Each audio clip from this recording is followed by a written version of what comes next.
সবার কাছে এই জিনিসটা খুব ভাষা ভাষা ভাবে ক্লিয়ার, খুব পিওর ক্লিয়ার হই নাই, আমি জানি।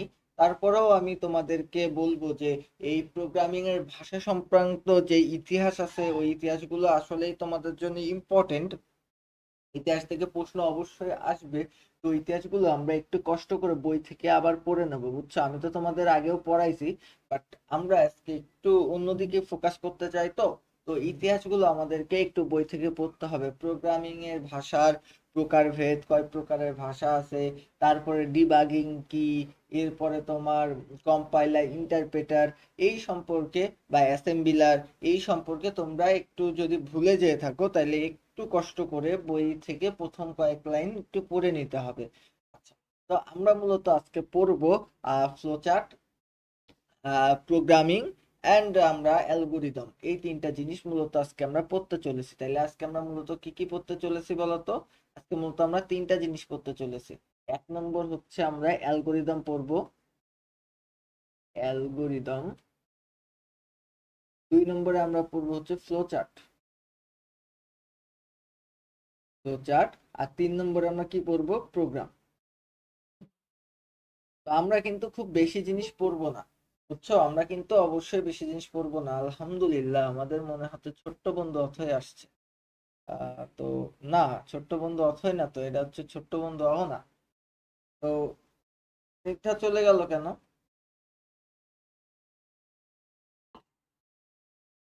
হয়তো নেট প্রবলেম। তো যাই হোক, আমরা নর্মালি আজকে এই যে তিনটা জিনিস পড়বো, যে অ্যালগোরিদম, ফ্লোচার্ট আর প্রোগ্রাম, সি প্রোগ্রাম, বুঝছো? মূলত সি প্রোগ্রাম আমাদেরকে পড়তে হবে। অ্যালগোরিদম, ফ্লোচার্ট আর সি,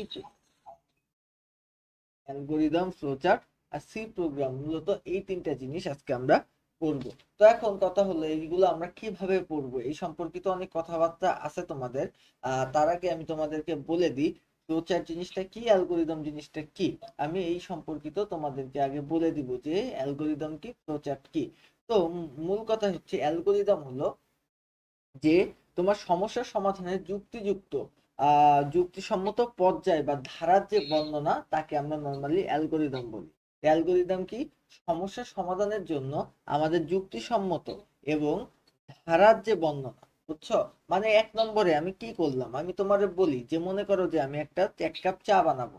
তো এক নম্বরে আমি কি করলাম, দুই নম্বরে আমি কি করলাম, তিন নম্বরে আমি কি করলাম, তার মানে আমার ধাপ অনুযায়ী প্রসেসটা আমার কিভাবে আগাচ্ছে। তো এই পর্যায়ক্রমিক যে ধারার যে বর্ণনা, এইটাকে আমরা বলতে পারি অ্যালগোরিদম। এই 9-10টা যার কাছ থেকে সে মিউট করো আপাতত। তো আমি কি বললাম যে অ্যালগোরিদম জিনিসটা কি? অ্যালগোরিদম জিনিসটা কি আমি কি বললাম? অ্যালগোরিদম হলো সমস্যা সমাধানের যুক্তিসম্মত, সমস্যা সমাধানের যুক্তিসম্মত বা পর্যায়ক্রমিক ধারার বর্ণনা। অ্যালগোরিদম কি? সমস্যা সমাধানের যুক্তিসম্মত, সমস্যা সমাধানের যুক্তিসম্মত এবং পর্যায়ক্রমিক ধারার বর্ণনাকে আমরা অ্যালগোরিদম বলি। আচ্ছা, আমি একটা অ্যালগোরিদম তোমাকে দেখাই, একটা অ্যালগরিদম আমি তোমাকে দেখাই। মনে করো যে একটা ত্রিভুজের ক্ষেত্রফল তোমাকে নির্ণয় করতে বলেছে, একটা ত্রিভুজের ক্ষেত্রফল তোমাকে নির্ণয় করতে বলেছে। এখন কথা হলো এই ত্রিভুজের ক্ষেত্রফলটা তুমি কিভাবে নির্ণয় করবা, এইটা তুমি প্রত্যেকটা ধাপ যদি সাজায় সাজায় লিখতে পারো দেন ওইটাই তোমার জন্য অ্যালগরিদম। আর ও না, মিউট করো।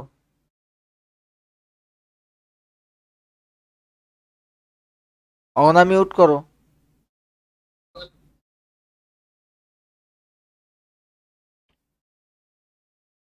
তাইলে আবার আনমিউট করো, তোমার এখান থেকে নয়েজ আসছে না, আমার নয়েজ আসছিল। আচ্ছা, তো যাই হোক, এখন আমি তোমাকে বলি যে আমরা নর্মালি যে ত্রিভুজের ক্ষেত্রফলটা নির্ণয় করতে চাই, তো ত্রিভুজের ক্ষেত্রফল যদি আমরা নর্মালি নির্ণয় করতে চাই, তাইলে আমরা কোন ধাপের মধ্যে দিয়ে যাব, কোন ধাপগুলোর মধ্যে দিয়ে আমরা এক এক করে আগাবো, সেইটাই হচ্ছে আমাদের মূলত অ্যালগোরিদম। বুঝছো? তো অ্যালগোরিদম হচ্ছে এইটাই। তো ফার্স্টে আমরা কি করব, আমরা ফার্স্টে শুরু করলাম দেন তারপরে আমরা ত্রিভুজের ভূমি এবং উচ্চতার মান গ্রহণ করলাম। এরপরে 3 নম্বর ধাপে কি করলাম, আমরা যে ত্রিভুজের ক্ষেত্রফল নির্ণয়ের যে সূত্রটা জানি, হাফ ইন্টু ভূমি গুণ উচ্চতা, এই সূত্রটা ব্যবহার করে আমরা ক্ষেত্রফল নির্ণয় করলাম। তারপরে আমরা ত্রিভুজের ক্ষেত্রফল প্রদর্শন করলাম, তারপরে আমরা ধাপটা শেষ করে দিলাম। তার মানে কথা হলো, আমি নর্মালি একটা কাজ যেইভাবে করি, বুঝছো, আমরা নর্মালি একটা কাজ আমরা যেইভাবে করি, আমরা যদি ওই কাজটাই আমরা যদি করি এবং ওইটা যদি ধাপের মাধ্যমে করি, তাইলে সেটাকে আমরা নর্মালি অ্যালগরিদম বলতে পারি। আমরা সেটাকে নর্মালি কি বলতে পারি, অ্যালগরিদম বলতে পারি। এই অ্যালগরিদমকে যদি আমরা ফ্লো চার্টের মাধ্যমে বা চিত্রের মাধ্যমে দেখাই, এই অ্যালগরিদমকে চিত্রের মাধ্যমে যদি দেখাই, তাইলে সেটাকে আমরা বলতে পারি ফ্লো চার্ট। অ্যালগরিদমকে চিত্রের মাধ্যমে দেখাইলে সেটাকে আমরা কি বলতে পারি, ফ্লো চার্ট বলতে পারি। যেমন আমি তোমাকে দেখাই যে ফ্লো চার্ট কেমন। এই যে ফ্লো চার্ট গুলা এই যে এমন, দেখো এখানে আমাদেরকে একটা আমরা আয়ত দেখতে পাচ্ছি। তো আয়ত আমার কি নির্দেশ করে বলো তো, আয়ত নির্দেশ করে যে এটা হচ্ছে একটা প্রক্রিয়া। আচ্ছা, এরপরে আমরা বলি যে এখানে আমরা একটা সামান্তরিক দেখতে পাচ্ছি। তো সামান্তরিক আমার নির্দেশ করে হলো ইনপুট আর আউটপুট। আচ্ছা, এরপরে আমরা এখানে একটা ডিম্বাকার একটা বৃত্ত দেখতে পাচ্ছি। তো এইটা আমাদের শুরু এবং শেষ নির্দেশ করে। আর এই যে এইটাকে বলা হয় হচ্ছে ডায়মন্ড শেপ। তো এইটা দিয়ে আমাদের সিদ্ধান্ত গ্রহণ নেওয়া হয় যে এটা কি হইছে কি হই নাই, এটা কি হইছে কি হই নাই। তো গেল। এর পরবর্তীতে আমরা যদি বলি যে সংযোগ, কোন একটা সত্যের সাথে আরেকটা সত্যের সংযোগ দেওয়ার জন্য আমরা এই বৃত্তটা সবসময় ইউজ করি। আর এইগুলা লাগবে না, এগুলা লাগবে না। আচ্ছা, তো এখন কথা হলো, তো এই জিনিসগুলা তো আমরা বুঝে ফেললাম। তো এখন কথা হলো, এখানে যেই কথাটুকু বলেছে যে ত্রিভুজের ক্ষেত্রফল নির্ণয়ের অ্যালগরিদম। আচ্ছা, তো অ্যালগরিদম আমরা বুঝলাম, আমরা ফ্লো চার্টও বুঝবো। তার আগে আমরা ফ্লো চার্ট বোঝার আগে আমরা একটা কাজ করি, আমরা একটু সি প্রোগ্রামিংটা একটু দেখে আসি। তো সি প্রোগ্রামিং দেখতে গেলে আমাদেরকে কি করতে হবে, আমাদেরকে সামান্য একটু বেসিক দেখে আসতে হবে। দেন আমরা কিন্তু সি প্রোগ্রামিং খুব সুন্দরভাবে পারবো। আজকে আমরা খুব বেশি কিছু না পড়লেও আমরা মোটামুটি যেন একটা 3টা বিষয় সম্পর্কে মোটামুটি একটা ধারণা নিতে পারি, এন্ড পরীক্ষায় যেন 3-4 মার্ক কমান আজকে বাদে, সেই চেষ্টাটা আমি করছি। তো এখন কথা হলো যে এই যে আমরা সি প্রোগ্রামিং নিয়ে যদি আমরা একটু কথা বলি, তাইলে দেখো সি প্রোগ্রামিং এ মূলত ফাংশনের কাজ, বুঝছো, সি প্রোগ্রামিং এ মূলত ফাংশনের কাজ। তো এই যে আমরা যদি সি প্রোগ্রামিং এ বলি যে 0 থেকে কিভাবে আমরা হিরো হইতে পারবো, তাইলে ফার্স্টে হলো আমাদের মাদার যে ল্যাঙ্গুয়েজ সেটা হচ্ছে সি। এটা শিখলে আমরা বাদবাকি সব যে ল্যাঙ্গুয়েজ গুলো আছে, জাভা, পাইথন, এগুলো আমরা শিখতে পারবো। এরপরে আমি যদি বলি যে এখন আমাদের সি ব্যবহারের জন্য আমাদের অপারেটিং সিস্টেম উইন্ডোজ লাগে নর্মালি। দেন আমাদের কম্পাইলার তৈরি করতে হয়।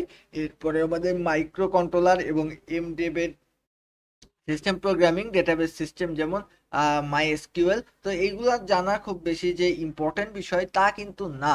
আমরা সামনের দিকে যাই, দেখো আমরা নর্মালি একটা এই যে আমাদের হ্যাশ ইনক্লুড এই লেখাটা আশা করি সকলে দেখতে পাচ্ছ। এখানে কি লেখা আছে, হ্যাশ ইনক্লুড। তো এই যে হ্যাশ ইনক্লুড, এটা একটা লাইব্রেরি ফাইলকে যুক্ত করে, এটা একটা স্ট্যান্ডার্ড ইনপুট এবং আউটপুট লাইব্রেরি যুক্ত করে। তার মানে মনে করো যে তুমি কোনো কাজ করতে চাচ্ছ। এখন মনে করো নর্মালি তুমি লিখছো যে ইন্ট, এই ইন্ট মানে কি, এই ইন্ট বলতে তোমার কম্পিউটার তোমার কি বুঝবে, বুঝছো, তুমি মনে করো লিখলে ফ্লট, ফ্লট, এই ফ্লট বললে তোমার কম্পিউটার কি বুঝবে। তুমি মনে করো বললে যে প্রিন্টএফ, এই যে এখানে তোমার বললাম যে প্রিন্টএফ, তো প্রিন্টএফ বললে তোমার কম্পিউটার কি বুঝবে।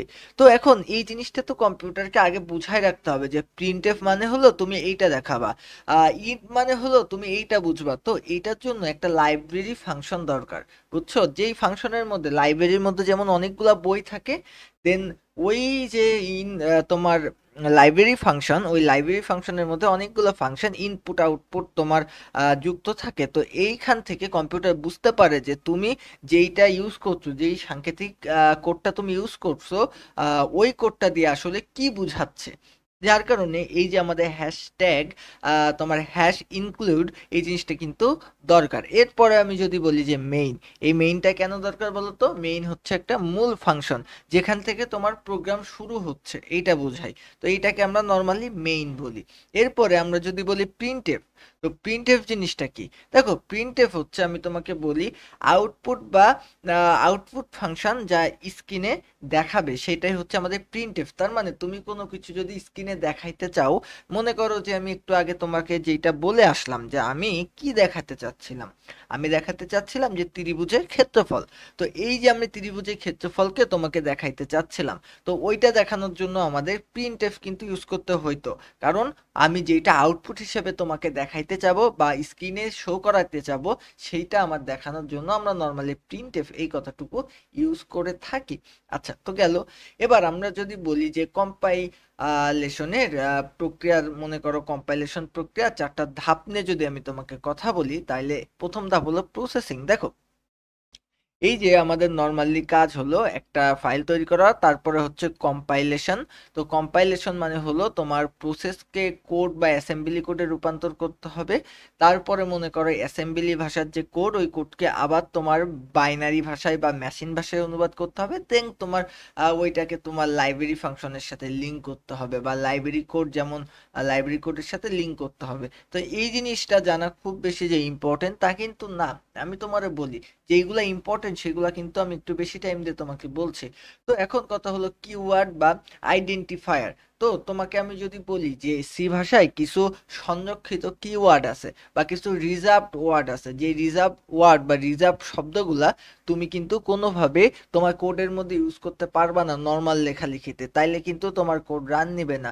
ওই রিজার্ভ ওয়ার্ডগুলা কিন্তু ওই যে তোমার তোমার লাইব্রেরি ফাংশনের মধ্যে যুক্ত করা আছে, ওইগুলা দিয়ে অন্য অন্য কিছু বোঝায়। তো এখন কথা হচ্ছে যে এই যে রিজার্ভ শব্দ মোট কতটা বলো তো? 32টা। যেমন আমি তোমাকে উদাহরণ দিই, এই যে ইন্ট, এই ইন্টে বোঝা হলো ইন্টিজার টাইপ নাম্বার। আচ্ছা, ইফ ইফ দিয়ে হচ্ছে তোমার যে কোনো ধরনের তোমার সত্যকে বুঝায়, বুঝছো? ফর ফর ওয়াইল এগুলা দিয়ে তোমার সব এক একটা কি লুপ বুঝায়। আচ্ছা, তো এই সবগুলা কিন্তু রিজার্ভ ওয়ার্ড। তো রিজার্ভ ওয়ার্ড মোট কয়টা বলো তো? 32টা। আচ্ছা, এগুলি কি ভ্যারিয়েবল বা ফাংশনের নাম হিসেবে ব্যবহার করা যায় না? আমি একটু আগে যেটা বলে আসছিলাম যে এই যে রিজার্ভ যে ওয়ার্ডগুলা, এই ওয়ার্ডগুলাকে তুমি কিন্তু ভ্যারিয়েবল বা ফাংশনের নাম হিসেবে ব্যবহার করতে পারবা না। আচ্ছা, তো এখন কথা হলো ভ্যারিয়েবল মানে কি? আমি তোমাকে বলি ভ্যারিয়েবল মানে কি বলতো? ভ্যারিয়েবল মানে হলো আহ কি বলতো, চলক, তাই তো? তুমি মনে করো ধরলে যে I, I is equal to 1। তো এই যে আই কে তুমি একটা ভ্যারিয়েবল বা একটা চলক ধরে নিলে যার মান হচ্ছে 1। তার মানে এই যে ভ্যারিয়েবল হিসাবে তুমি কখনো এই রিজার্ভ ওয়ার্ডগুলা ব্যবহার করতে পারবা না, বা ফাংশনের নাম হিসাবেও কিন্তু তুমি এই রিজার্ভ ওয়ার্ডগুলা ব্যবহার করতে পারবা না। আচ্ছা, এবার তোমাকে আমি নর্মালি বলি যে ভেরিয়েবল, ফাংশন, স্ট্রাকচার বা অ্যারে এর মতো প্রোগ্রামের যে উপাদানগুলির নাম আছে, বুঝছো, এই নামগুলোকে আমরা নর্মালি বলি হচ্ছে আইডেন্টিফায়ার। তো আইডেন্টিফায়ার কোনগুলা? ভেরিয়েবল, ফাংশন, স্ট্রাকচার বা অ্যারের মতো প্রোগ্রামের যে উপাদানগুলির নাম আছে, এইগুলাকে নর্মালি আমরা বলি আইডেন্টিফায়ার। তো এখন এই যে আইডেন্টিফায়ার, এই আইডেন্টিফায়ারের যেই বর্ণ, আমি তোমাকে একটা কথা বলে রাখি, সেটা হচ্ছে এই যে সি প্রোগ্রাম কিন্তু একটা case sensitive language. Case sensitive language, case sensitive language মানে কি বোঝো তোমরা? সেটা হলো এই যে বড় হাতের এর জায়গায় তুমি ছোট হাতের এ যদি ইউজ করো, তাহলে প্রোগ্রাম কিন্তু চেঞ্জ হয়ে যাবে। এই দুইটা কিন্তু সেম জিনিস না। এবং এইটা যেহেতু কেস সেনসিটিভ ল্যাঙ্গুয়েজ, তাই প্রত্যেকটা এই যে 26টা লেটার আমি যদি তোমাকে বলি, তো ছোট হাতের এবং বড় হাতের লেটারের কিন্তু মিনিং চেঞ্জ হয়, আলাদা হয়। তো এবার আমি তোমাকে বলি যে এই যে আমাদের আইডেন্টিফায়ার বা তোমার ভেরিয়েবল, ফাংশন বা স্ট্রাকচার, এইগুলা কি কিভাবে আমরা লিখতে পারি? দেখো, নাম অবশ্যই বর্ণ দিয়ে শুরু হতে হবে, বুঝছো? বা আন্ডার স্কোর বা এই যে এইটা দিয়েও তোমার নাম শুরু হইতে পারে। আচ্ছা, তো মনে করো সংখ্যা ব্যবহার করা গেলে তা দিয়ে কিন্তু কোনোভাবে তুমি কোনো ভ্যারিয়েবল বা চলকের নাম ডিক্লেয়ার করতে পারবা না, সেটা অবশ্যই সংখ্যা দিয়ে আমরা শুরু করতে পারবো না। এবার আমি নর্মালি বলি সি একটা কেস সেনসিটিভ ল্যাঙ্গুয়েজ। আমি তোমাকে বলছিলাম যে এই দেখো, এইজ আর এইএস এই দুইটা কিন্তু সেম না, এটা কিন্তু আলাদা, বুঝছো? আমি কিন্তু নর্মালি তোমার বেসিক বিল্ড আপ করছি, আর কিচ্ছু না। কিন্তু আমরা কিন্তু এখনো মূল যে পড়াশোনার মধ্যে সেটা কিন্তু আসে না, এখান থেকে তো একটা এমসিকিউ পাইতে পারো। এবার আমি তোমাকে নর্মালি বলতে পারি যে এই যে ভ্যারিয়েবল বা কনস্ট্যান্টের যে ব্যাপারটা, ভ্যারিয়েবল এবং কনস্ট্যান্টের যে ব্যাপারটা, তো ভ্যারিয়েবল মানে আমরা জানি ভ্যারিয়েবল মানে হচ্ছে চলক, বুঝছো, চলক। আর হচ্ছে আমাদের কনস্ট্যান্ট মানে হচ্ছে ধ্রুবক। তো এই ব্যাপারগুলা নিয়ে আশা করি তোমরা জানো। তো ভ্যারিয়েবল মানে যে চলক আর ইয়া মানে যে ধ্রুবক, এইটা তোমরা জানো আশা করি। তো এখন আমরা নর্মালি যদি একটা ভ্যারিয়েবল ডিক্লেয়ার করতে হবে, ভ্যারিয়েবল ডিক্লেয়ার করা মানে কি বলতো? ভ্যারিয়েবল ডিক্লেয়ার করা মানে তুমি কম্পিউটারের একটা জায়গা ক্রিয়েট করছো, বুঝতে পারছো? যেখানে তুমি একটা সংখ্যা বা একটা নাম্বার বা কোনো কিছু একটা রাখতে চাও। যেমন আমি তোমারে বলি যে মেমোরিতে ডেটা রাখার জন্য ওই জায়গাটার একটা নাম দেওয়া, যার মান প্রোগ্রামে চলার সাথে সাথে পরিবর্তন হইতে পারে। যেমন আমি তোমাকে বললাম, এই দেখো, integer H is equal to 25, বুঝছো? তো আমি এই যে আইএনটি আইএনটি দিয়ে আমি কি বুঝালাম? আমি ইন্টেজারটাই বুঝালাম। ইন্টেজার মানে কি? নর্মালি একটা সংখ্যা হবে, যে সংখ্যাটা তোমার ভাঙচুর সংখ্যা হবে না, মানে দশমিক হবে না, এটা একেবারে স্বাভাবিক একটা সংখ্যা হবে, এর কোনো দশমিক হবে না, বুঝছো? একটা পূর্ণ সংখ্যা হবে। তো এখন এই যে আমাদের একটা পূর্ণ সংখ্যা, এটাকে আমি ইন্টেজার বললাম। তো ভাইয়া, যদি আমার পূর্ণ সংখ্যা না হয়ে ভগ্নাংশ টাইপের সংখ্যা যেমন হয় 2.5, তাইলে আমরা কি করব? তখন আমরা ফ্লট টাইপ দিব। এগুলা নিয়ে আমরা সামনে কথা বলতে চলেছি। তো ফ্লট টাইপ দেব। কেন আমরা ফ্লট টাইপ দেব? তখন এইটা আমরা ভগ্নাংশ আকারে প্রকাশ করার জন্য ফ্লট টাইপ দেব। যেহেতু আমরা এখানে 25 প্রকাশ করেছি, 25টা অবশ্যই আমাদের ইন্টেজার টাইপ। ইন্টেজার মানে কি? ইন্টেজার মানে হলো পূর্ণ সংখ্যা। তাই আমরা এখানে যে অ্যাজ লিখলাম, দেখো এই অ্যাজ নামের আমরা একটা মেমোরিতে আমরা একটা জায়গার নামকরণ করেছি, বুঝছো? এখন অ্যাজ এর মান যখন আমরা 25 বসালাম, তখন ওই মানটা কিন্তু যে 25 হয়ে গেল। এবার নিচে দেখো, আমরা অ্যাজ এর মানটা 26 লিখছি, তো ওই জায়গাটায় 25-এর মান পরিবর্তন হয়ে 26 চলে আসলো। তাহলে এই যে ভ্যারিয়েবল ডিক্লেয়ার করা, তার মানে হলো আমরা ওই যে আমাদের কম্পিউটারের মেমোরিতে আমরা একটা জায়গার নাম লিখে রাখলাম, যে ওই জায়গাটার নাম হলো এইটা। এখন মনে করো যে কারোর বয়স 25-এর থেকে 26 হচ্ছে, দেন তুমি যখন এফ চেঞ্জ করবা, তোমার কিন্তু অটোমেটিকলি ওই জায়গাটাই, নর্মালি অটোমেটিকলি কিন্তু ওই জায়গাটাই তোমার 25-এর জায়গায় 26 হয়ে যাচ্ছে। তো এবার কনস্ট্যান্ট মানে কি আমি তোমাকে বলি। কনস্ট্যান্ট মানে হলো যার মানকে তুমি কখনোই চেঞ্জ করতে পারবা না, বুঝতে পেরেছো?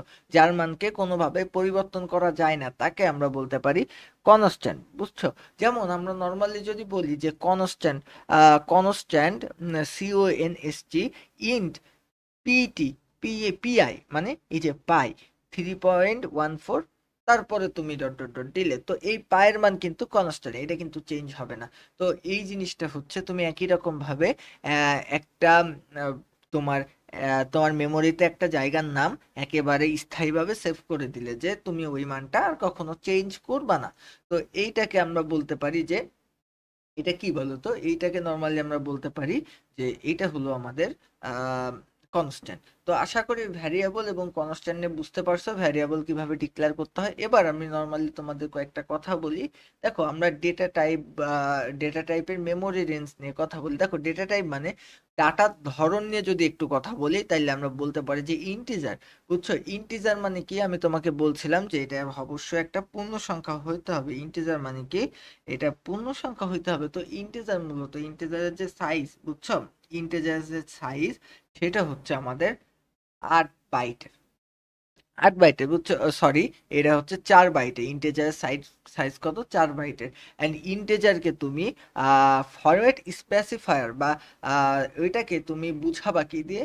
তোমার আহ, তোমার পার্সেন্ট অফ ডি দিয়ে। আচ্ছা, এরপরে যদি বলি আমার এই জিনিসটা দরকার নাই, আমি যদি 4 বলি, 4 হচ্ছে, আমি নর্মালি বলতে পারি যে এটা 1 বাইটের, অ্যান্ড এইটাকে আমরা সি দিয়ে বুঝাই। এটা তোমার লাগবে না, খুব কম। এই যে ফ্লটটা তোমার লাগতে পারে, ডবলটাও খুব একটা লাগে না। তো ফ্লট এইটাও আমাদের সাইজ কত? 4 বাইটের, বুঝছো? তো এখন এই যে এইটার মান কত দেখো, 6 থেকে 7 দশমিক স্থান পর্যন্ত নির্ভুলভাবে নির্ণয় করতে পারে। আমি তোমাকে একটু আগেই বলছিলাম, ফ্লট কিন্তু ভগ্নাংশ মান নির্ণয় করতে পারে, মানে এটা কিন্তু হচ্ছে তোমার নর্মালি কি বলতো, দশমিক মান নির্ণয় করতে পারে। তো ফ্লটের ফরম্যাট স্পেসিফায়ার হচ্ছে পার্সেন্ট এফ। আচ্ছা, এরপর আমরা যদি বলি ডবলের কথা, তাহলে ডবল ওই যে ফ্লটের মতনই কাজ করে। এইটা অনেক বেশি দশমিক পর্যন্ত সঠিকভাবে বা নির্ভুলভাবে মান নির্ণয় আমরা করে দিতে পারে, বুঝছো? তো আমরা ডবলকে কি বলি? এলএফ। আচ্ছা, তো ফরম্যাট স্পেসিফায়ার, বুঝছো? এবার নর্মালি আমরা ইনপুট আর আউটপুট ফাংশন নিয়ে কথা এখন এইভাবে না বলে আমরা আবার চলে যাই আমাদের জায়গা মতন। বুঝছো, আমরা নর্মালি কথা বলছিলাম কি নিয়ে? আমরা নর্মালি কথা বলছিলাম কিন্তু আমাদের একটা জিনিস নিয়ে, সেটাকে আমরা কি বলছিলাম যে আহ তোমার কি বলছিলাম বলো তো, ত্রিভুজের ক্ষেত্রফল নির্ণয়ের অ্যালগরিদম আর ফ্লোচার্ট, মূলত আমরা এই বিষয়টুকু নিয়ে কথা বলছিলাম, তাই তো? ত্রিভুজের ক্ষেত্রফল নির্ণয়ে অ্যালগরিদম ও ফ্লোচার্ট। দেখো, আমরা নর্মালি ত্রিভুজের ক্ষেত্রফল নির্ণয় করতে চাচ্ছিলাম, তাই তো? ত্রিভুজের ক্ষেত্রফল।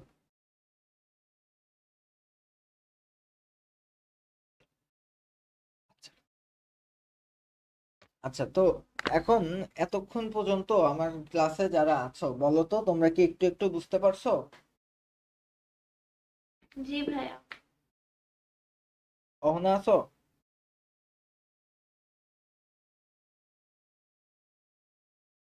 অহনা কি আছে? আচ্ছা ভাইয়া। এ অহনা, কথা বলো না কেন?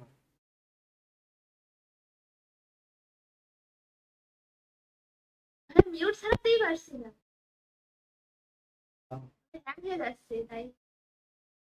বুঝতে পেরেছো এতক্ষণ যা পড়ালাম? হ্যাঁ, হ্যাঁ। দেখো, এবার নর্মালি আমরা ত্রিভুজের ক্ষেত্রফলটা নির্ণয় করার অ্যালগরিদম আর ফ্লোচার্ট লিখবো। দেখো, অ্যালগরিদম লেখা তেমন কিছু না। এক নম্বরে আমরা কি করব, শুরু করব। আচ্ছা, তো এই পাশে আমরা অ্যালগরিদম, আর এই পাশে আমরা ফ্লোচার্ট। তো দেখো, ফ্লোচার্টের আমরা শুরু কিভাবে করি, আমরা এই যে একটা, এইভাবে একটা গোল না, এই যে এইভাবে একটা গোল দিয়ে আমরা শুরু করি, এটা বলতে। আচ্ছা, এরপরে আমরা 2 নম্বরে আমরা কি করব বলতো? আমাদের কাজ কি? আমাদের কাজ হলো, দেখো, আমরা প্রথমে ত্রিভুজের ক্ষেত্রফল নির্ণয় করতে হবে। তাইলে আমাদের ত্রিভুজের ক্ষেত্রফল নির্ণয় করতে গেলে আমাদের কি করতে হবে? আমাদেরকে প্রথমে প্রোগ্রামটা শুরু করতে হবে।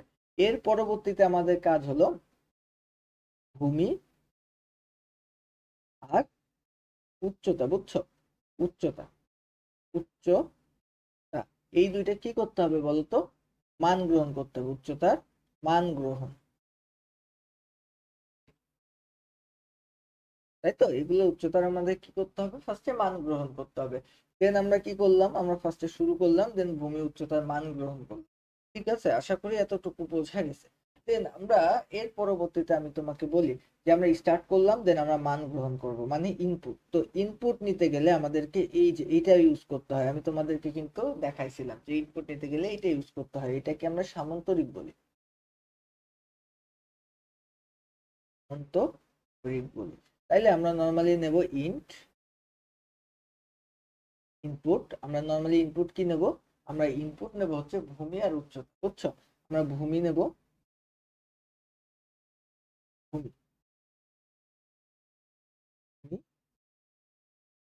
ইজিক্যাল টু আমরা নেব এ, আর উচ্চতা, উচ্চতা ইজিক্যাল টু আমরা কি নেব? এইচ নেব।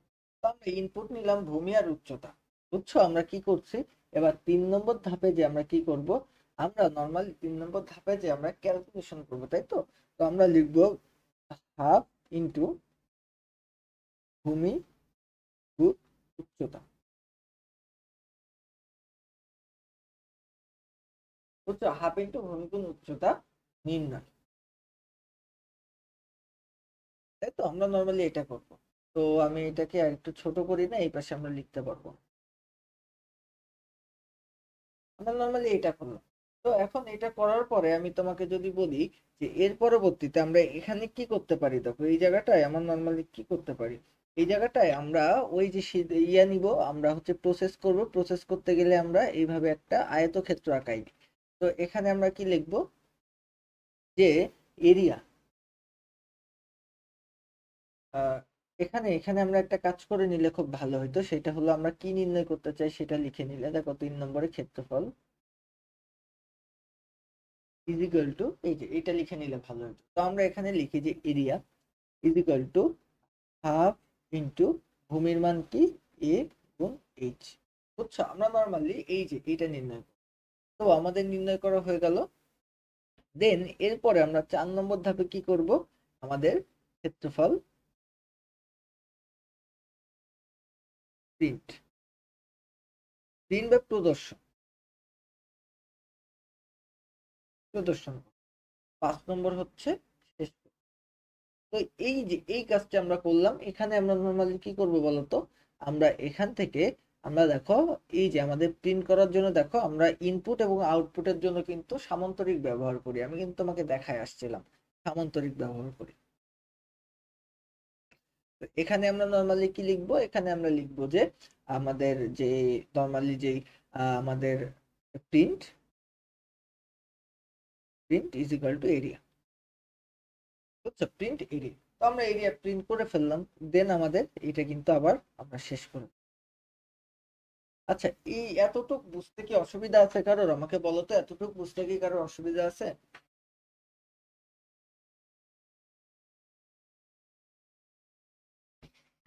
এতটুক বুঝতে কি অসুবিধা আছে নাকি বলো তো? না ভাইয়া, সমস্যা নাই। ঠিক আছে, তো আমরা এবার একটু সি প্রোগ্রামিং এ যাই। দেখো আমাদের প্রোগ্রামিং এ কি করতে বলছে, আমাদেরকে কিন্তু ওই ত্রিভুজের ক্ষেত্রফলেই আমাদেরকে প্রিন্ট করতে বলছে, বুঝছো? তাই নরমালি আমরা ত্রিভুজের ক্ষেত্রফলকে প্রিন্ট করব।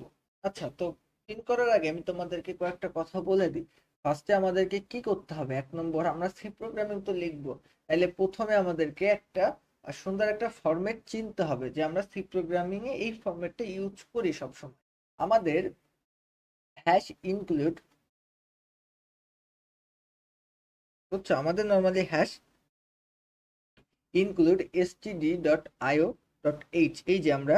এই যে আমরা এখানে নর্মালি লাইব্রেরি ফাংশন ব্যবহার করি stdio ডট। তো এই যে এর পরবর্তীতে আমরা নর্মালি ইন্ট মেইন ইউজ করি, যেখান থেকে আমাদের নর্মালি যে প্রোগ্রাম শুরু হয়, ইন্ট মেইন ইউজ। আচ্ছা, তো আমরা নর্মালি ইউজ করলাম, এই ইন্ট মেইন ইউজ করলাম। এবার আমাদের এই যে পুরো প্রোগ্রামটা আমাদের সেকেন্ড ব্র্যাকেটের মধ্যে হয়। আমরা যাই লিখি না কেন এটা কিসের মধ্যে হবে, সেকেন্ড ব্র্যাকেটের মধ্যে। আচ্ছা, তো এই জিনিস পর্যন্ত একটু ক্লিয়ার হও। দেন এবার কথা হচ্ছে যে আমরা কি নিয়ে কাজ করব। মনে করো যে আমরা নর্মালি একটা ভূমি আর উচ্চতা, বুঝছো, উচ্চতা, এই দুইটাকে আমাদের ডিক্লেয়ার করতে হবে, বুঝছো? তো আমাদের ক্ষেত্রফল নির্ণয় করতে গেলে তো নর্মালি ভূমি আর উচ্চতার প্রয়োজন। তো এই ভূমি আর উচ্চতা আমাদের ডিক্লেয়ার করতে হবে না? তো আমরা নর্মালি ভূমি এবং উচ্চতা কিসে নেব সেটা তোমার ব্যাপার।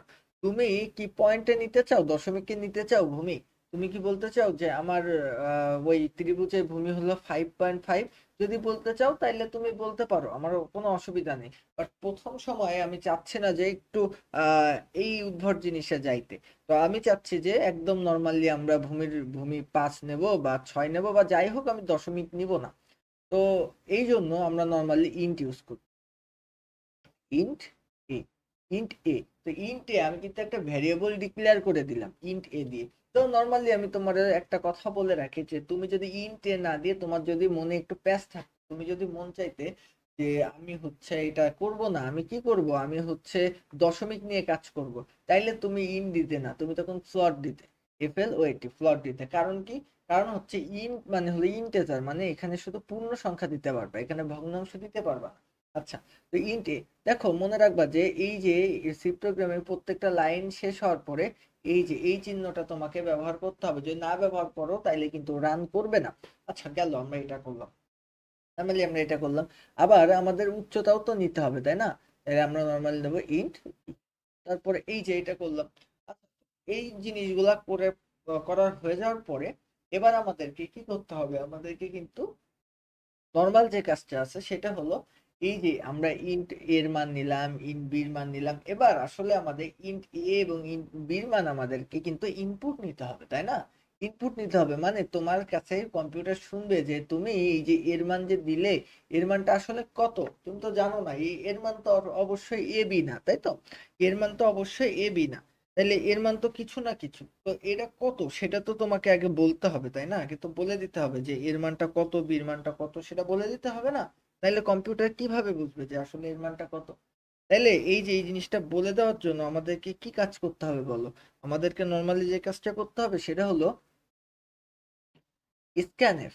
এই স্ক্যানএফ ইউজ করে আমরা নর্মালি কোনো কিছুর মানকে কম্পিউটারে ইনপুট দিই, বুঝতে পারছো? স্ক্যানএফ ব্যবহার করে। তো স্ক্যানএফ আমরা ব্যবহার করছি। তো আমরা দেখো এই যে আমরা এই যে এ নিচ্ছি, এ তো ইন্টেজার টাইপ না? তো ইন্টেজার টাইপের আমরা তোমায় একটু আগে আমি একটা ফরম্যাট স্পেসিফায়ার দেখাইছিলাম। এই ইন্টেজার টাইপ যদি থাকে, ইন্টেজার টাইপ যদি নর্মালি থাকে, তার ফরম্যাট স্পেসিফায়ার কি? ফরম্যাট স্পেসিফায়ার কিন্তু পার্সেন্ট ডি। এবং এটা যদি ইন্টেজার না হয়ে ফ্লট হইতো, তাহলে ফরম্যাট স্পেসিফায়ার থাকতে হচ্ছে পার্সেন্ট এফ। এটা কিন্তু আমি প্রথমেই তোমাকে দেখাই আসছিলাম। আচ্ছা, তো আশা হ্যাঁ আরেকবার বলেন। ফরম্যাট স্পেসিফায়ার আমি দেখাই আসছিলাম না? মনে আছে তোমার? না। আপা, তোমার কি মনে আছে ফরম্যাট স্পেসিফায়ার? আচ্ছা, অনার মনে নাই, আমি অনারা একটু দেখাই। দেখো,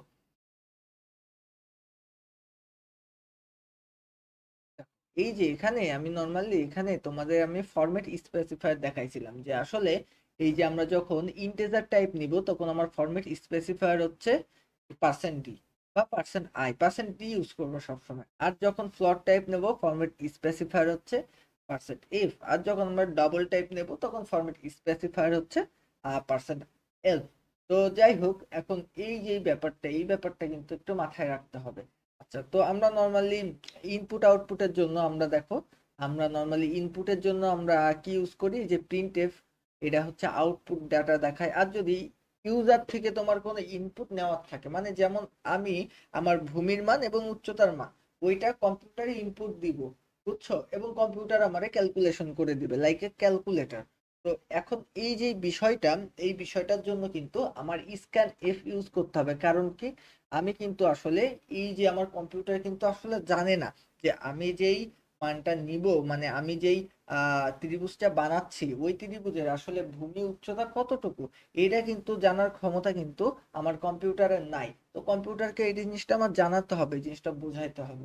তো এগুলা জানানোর জন্য, এগুলা বোঝানোর জন্য আমার কিন্তু ইউজার থেকে বা আমার নিজের কাছ থেকে ইনপুট দিতে হবে। তো ইনপুট দেওয়ার জন্য আমরা কি স্ক্যানএফ ইউজ করি। তো নর্মালি এতটুকু জানলেই হবে। আচ্ছা, তো গেট চার, পুট চার, এই জিনিসগুলো আপাতত না জানলেও চলছে, এগুলা না জানলেও চলছে, বাট এই দুইটা কিন্তু খুব ইম্পর্টেন্ট।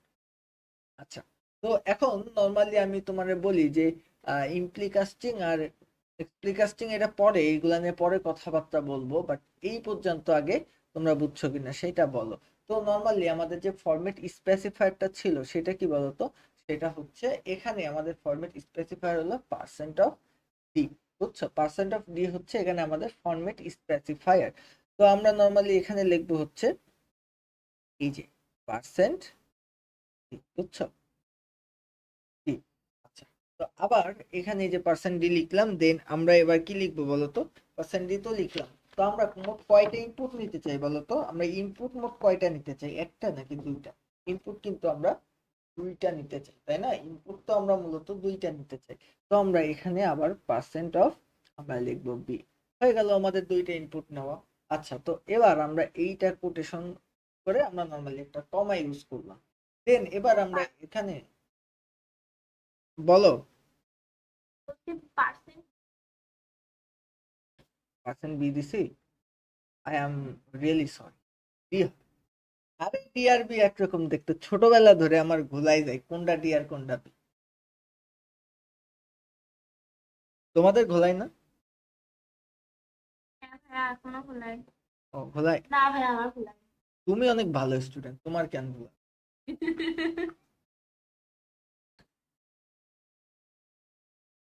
না, হাসির সময় মিউট করে হাসো, তোমার হাসিটা অদ্ভুত। এই যে ছোট বাচ্চারা ক্লাস ক্লাস দেখলে ভয়তে দৌড়।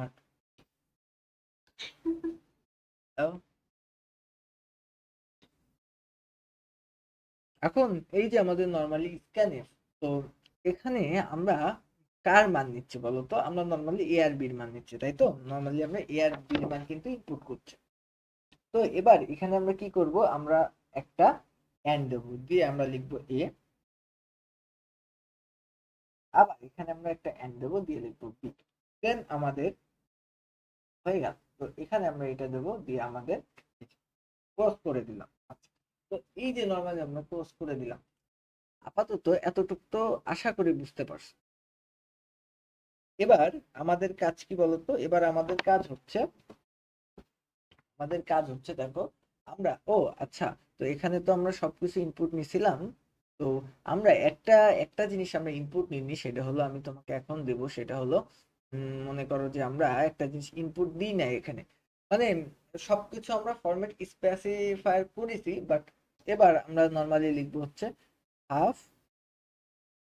এখানে আমরা নর্মালি একটা কাজ করি, এখানে আমরা একটা জিনিস ইনপুট ভেরিয়েবল ডিক্লেয়ার করি, সেটা হলো ইন্ট এরিয়া। ইন্ট এরিয়া, বুঝছো? এটা আমরা এই ভেরিয়েবল ডিক্লেয়ার কেন করলাম, কারণ আমরা তো এরিয়া বের করতে চাই। তো ভেরিয়েবল ডিক্লেয়ার না করলেও তো আসলে বুঝবে না কিছু যে আমরা আসলে কি বের করতে চাই। তো নর্মালি আমি একটা ভেরিয়েবল ডিক্লেয়ার করে দিলাম এরিয়া। তো এবার আমরা নর্মালি লিখবো যে এরিয়া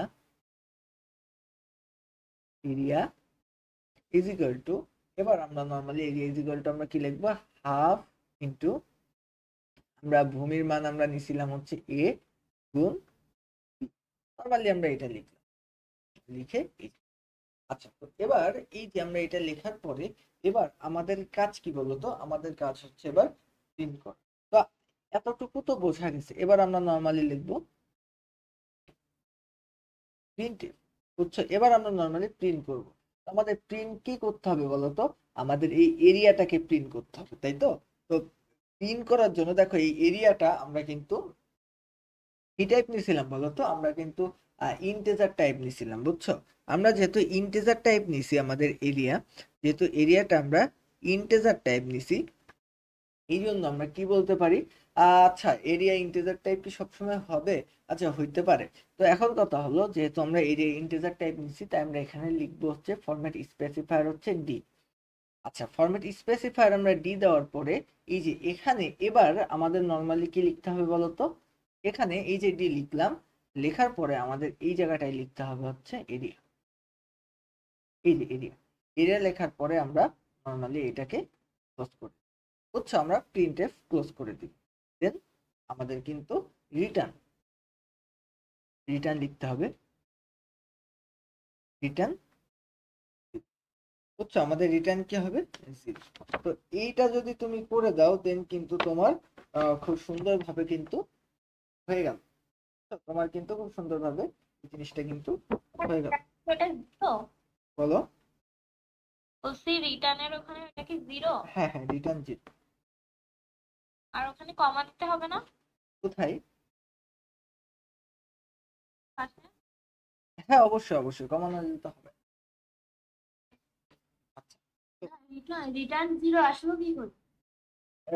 এটা হচ্ছে আমাদের তোমার এই যে আমরা প্রোগ্রামটা শেষ করছি, তো এইটা বোঝানোর জন্য এখানে রিটার্ন 0 দেওয়া। ও, এইটুকুই? হ্যাঁ, তো আমরা তো একটা কাজ করলাম, তাই না? আচ্ছা, এরা তোমরা কি বুঝছো কিনা বলো তো আমাকে। হ্যাঁ, বুঝেছি। এটা তো বুঝলে হবে না, এটাতে তো আমাদের রান করতে হবে, তাই না? তো এখন কথা হলো যে আসো আমরা দেখি কি হয়। উম এখন আমরা একটা কাজ করি, সেটা হচ্ছে দেখো, আমি তোমাকে নর্মালি বলি যে আমরা নর্মালি সবকিছু ঠিকঠাক করে রাখছি, এবার আমাদের কি কি নিতে হয়েছিল আমরা সেগুলো নিব। তো ইন্ট ইন্ট কি, ইন্ট আমরা নর্মালি ইন্ট এ, তাই তো? ইন্ট এ নিলাম, তারপরে আমরা নেব ইন্ট বি।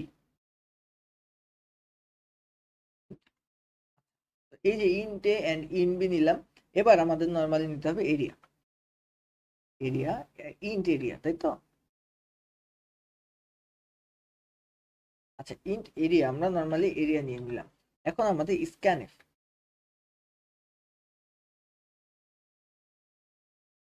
স্ক্যানএফ, তো এখন আমরা নর্মালি কি নিব, কি স্ক্যান করব, আমাদের এ আর বি এর মান নিতে হবে, তাই না? তো আমরা নর্মালি দেখো, আমাদের পার্সেন্ট অফ ডি, তাই তো? ডি, এখানে আমরা একটা কাজ করব, আবার এখানে কি নিব, এখানে আবার পার্সেন্ট অফ ডি নিব, বিকজ আমরা দুইটা নিয়ে কাজ করছি।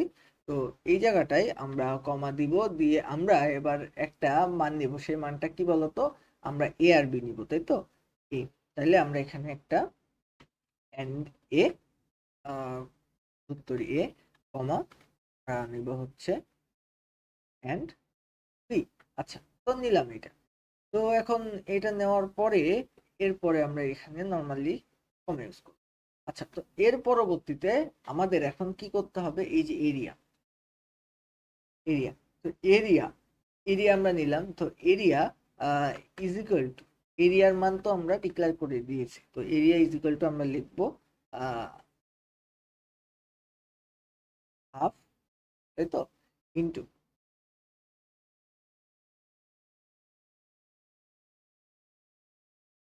এবার আমরা লিখবো হচ্ছে এ,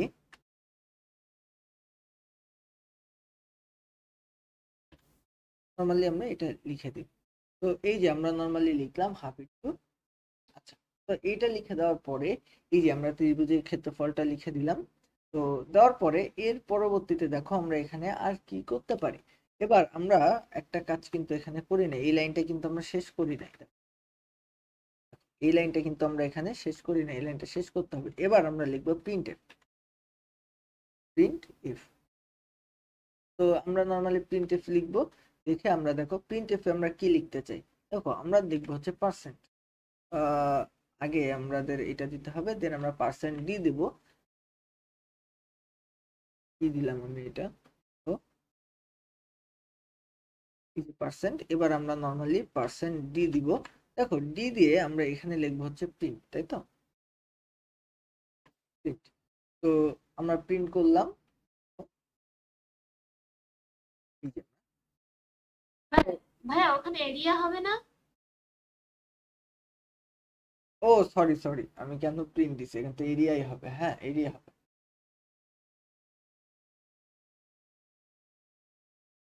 এরিয়া হবে। তো এই যে এরিয়া হবে, নর্মালি আমরা এটা দিলাম যে এখানে একটা কমা হবে। এই জিনিসগুলো কিন্তু খুব ইম্পর্টেন্ট, এই যে কমা টমা গুলা দিচ্ছি না, এইগুলা ছাড়া কিন্তু রান করবে না। দেখি আমাদের রান করে কিনা। তো দেখো আমাদের কিন্তু রান করে গেল, বুঝছো, এখানে আমাদের কিন্তু নর্মালি রান করে গেছে। তো রান করে গেছে, এখানে আমরা নর্মালি দিব মনে করো যে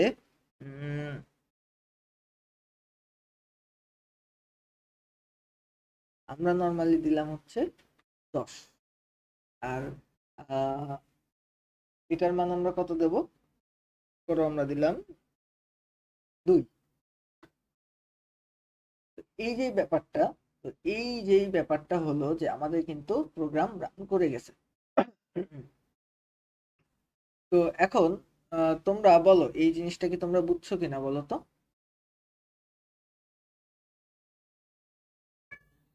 ভাই স্ক্যানারটা আরেকবার বল, স্ক্যানারটা কি কাজে লাগে? স্ক্যানার ব্যবহার করে ডাটা ইনপুট দিতে হয়।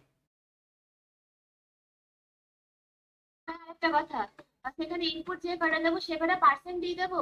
হ্যাঁ, ইনপুট যে কয়টা নিবা সে কয়টা পার্সেন্ট দিয়ে দিবে। আচ্ছা, বলো তো আভা বুঝছো কিনা, ভাইয়া বুঝেছি আমি। কোনো সমস্যা আছে তোমার, থাকলে বলো।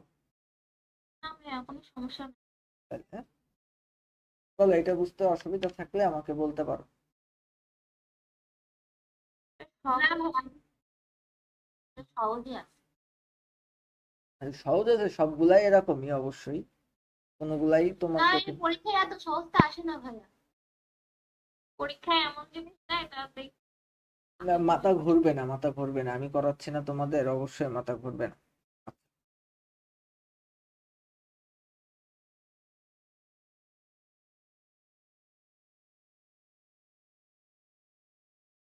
শোনো, কথা হচ্ছে যে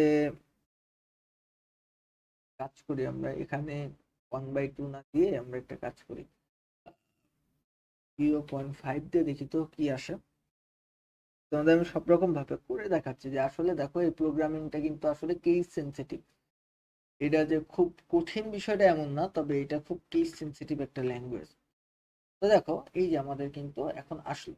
তো ভালো করে দেখো যে আমরা নর্মালি যে 1/2 দিছিলাম, এই 1/2 কিন্তু আসলে আমাদের হবে না, বুঝছো কেন হবে না। আমি 0.5 দিলে কেন হবে আমি তোমাকে বলি। নর্মালি এই যে 1/2, বুঝছো, এই 1/2 এই জিনিসটা এখানে মনে করো যে ইন্টিজার ভার্সন হচ্ছে, বুঝছো, এই জায়গাটাই 1/2 মানে 0 ও ধরে নিচ্ছে, 1/2 মানে ও কিন্তু নর্মালি 0 ধরে নিবে। তাই ও তুমি যত মানি দাও না কেন ও অ্যান্সার কিন্তু 0 বানাই দেবে। তাই 1/2 রাখা যাবে না, এখানে তোমার 0.5ই রাখতে হবে। এবার নর্মালি দেখো আমরা রান করি, দেখো এখানে আমরা নর্মালি রান করি, দেখো এই যে রান করলাম। তো আমি নর্মালি কি আমি দিচ্ছি হলো 10, আমার ভূমির মান হচ্ছে 10 আর উচ্চতা মনে করো 2। দেখো আমার কিন্তু ক্যালকুলেশন করে আমাদের অ্যান্সার দিয়ে দিচ্ছে 10, তাহলে ভূমি গুণ উচ্চতার মান দিয়ে দিচ্ছে কিন্তু 10। এখন আমার সমস্যাটা নাই কোনো।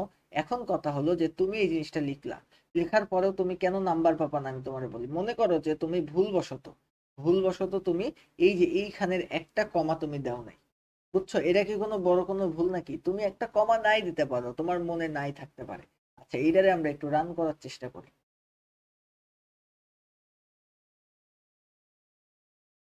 হয় রান? রান কি হচ্ছে? বলতো রান কি হচ্ছে? না, রান হচ্ছে না। হচ্ছে না। তুমি এই কমাটা না দেওয়ার ফলে কিন্তু তোমার রানটা হলো না, বুঝতে পারছো? তার মানে আমি তোমার যদি বলি, তাহলে এই ভাষা কিন্তু খুবই কেস সেনসিটিভ ভাষা। তুমি যদি কোনো কিছু যদি ভুল করো তাইলে কিন্তু এই ভাষা কখনোই তোমাকে রান করাবে না, বুঝতে পেরেছ? তো এখানে প্রত্যেকটা জিনিস খুব ক্লিয়ার ভাবে তোমার নোটিস করতে হবে এন্ড মাথায় রাখতে হবে যে এর বাইরে থেকে কিছু করলে কিন্তু এই ভাষা রান করবে না, বুঝছো? দেখো কথা হচ্ছে আমরা যদি আরেকটু সামনের দিকে আগাইতে চাই। আচ্ছা আজকে কি আর সামনের দিকে আগাবো বলো তো? এটুকুই থাক, আমার বোনের জন্মদিন, বাসায় অনেক মেহমান। আচ্ছা, না তুমি তাইলে যাও জন্মদিনের আয়োজনে। আমরা যদি আর কিছু পড়াই তাহলে তুমি রেকর্ড দেখে নিও, যাও তুমি আগে জন্মদিন করে আসো। ঠিক আছে ভাইয়া। বাহ, ভালো। বলো, তোমার তোমার কি অবস্থা? কি অবস্থা ভাইয়া? বলো তুমি। বলিস। আর বুঝছো তো আমরা তো আরো অনেক কিছু পড়বো আজকে, যেহেতু বেসিক টেসিক বুঝাইতে হলো তাই আমরা হচ্ছে বেশি কিছু পড়াইতে পারলাম না। তো যাই হোক, পড়াবো তো অবশ্যই, সবই আমিই পড়াবো, এই নিয়ে কোনো সমস্যা নাই। তো সমস্যা হুম। হচ্ছে যে তোমার কি অবস্থা সেটা বলো তো, মানে একদম খোলাখুলি বলো, আজকে কেউ নাই তো? দাঁড়াও আমি রেকর্ডটাও বন্ধ করে দিই, তারপরে তোমার সাথে কথা